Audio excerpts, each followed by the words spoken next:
They've aged well, but when the earliest parts of these hospitals were built, Lester B. Pearson was Canada's Prime Minister. Gas was selling for 20 cents a litre, and the Ambassador Bridge was a new sight on the city's skyline. They are old. We're actually doing this interview in a building that was constructed in 1927, and we've kind of built around that building since that time. These maps show nearly a century's worth of development and redevelopment at both sites. Looking at a map like this from an infrastructure point of view, you know there are going to be challenges. So I'm joined today by Don Campbell. He is with Angus, which is a company that Windsor Regional Hospital hires to oversee the facilities here, and he also works at several other hospitals in Ontario. That's right. So how do our campuses compare when you look at infrastructure? When we look at infrastructure here, Allison, I'd say on a scale of 1 to 10, 10 being really good, 1 being really poor, this is about a 1, maybe a 2. Okay, why? Well, the infrastructure is very old. So in the room that we're standing in right now is the main air handling unit room. This room is about 45 years old. So just to put it in perspective, the normal life expectancy of any of the equipment we're going to see inside of this room is about 25 years. So this equipment today is about 25 years past its normal expectancy. And we spend a lot of money in just maintaining the equipment that we have here today. But quite frankly, we're still dealing with some antiquated equipment.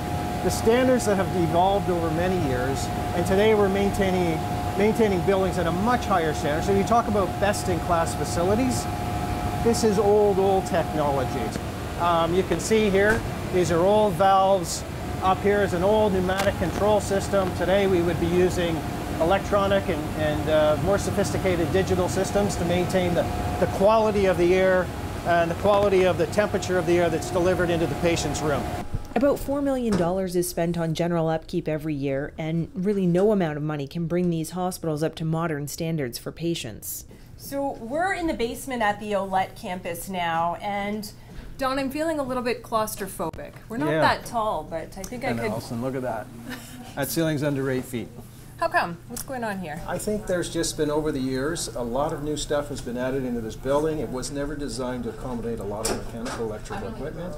They probably started out with the ceilings actually higher, and as the buildings became more sophisticated and there was more mechanical, electrical equipment to be added, the ceilings have been lowered and lowered and lowered, now to the point where they just can't be lowered any further, and we don't have any more space to add anything else into the ceiling. There's ventilation ducts, there's fire alarm systems, there's communication cables, there's power. There's sprinkler piping, there's fire protection piping. Could we move toward an all-digital facility? Is there room for all the wiring and cables that would be required? No, absolutely not. The hospital is already storing communication technology in tight spaces, like, for example, this old housekeeping closet. We're fortunate to have Megan Angus here with us today as well. She specializes in digital technology, and we've been talking today about the limitations of our infrastructure at these campuses. What story are we seeing here in terms of being a digital campus? Well, and that's a good question. As you can see, this room is really small. It probably wasn't intended to host this many IT services. It's really congested in here. This door is solid wood. There's not a lot of ventilation coming in here. There's also water coming through this closet and electrical services. So this is probably not a good mix for a digital hospital, and to add any more IT services in here would be a risk. If you're already using a housekeeping closet or a limited closet like this, there's really no more space to put any more IT services in here.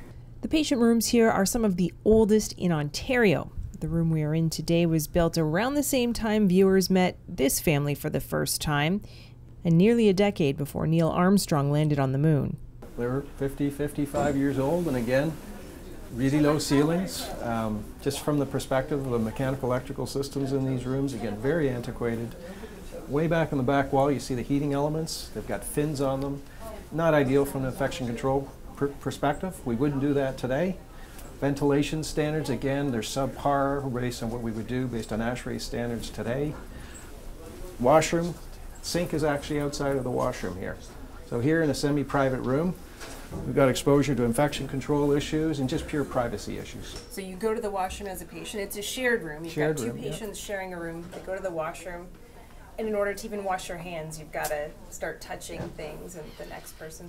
Exactly. Yuck. Just not conducive to good infection control procedures today. Patricia Tompkins has spent a lot of time lately checking out the rooms. What do you think about the size of the room?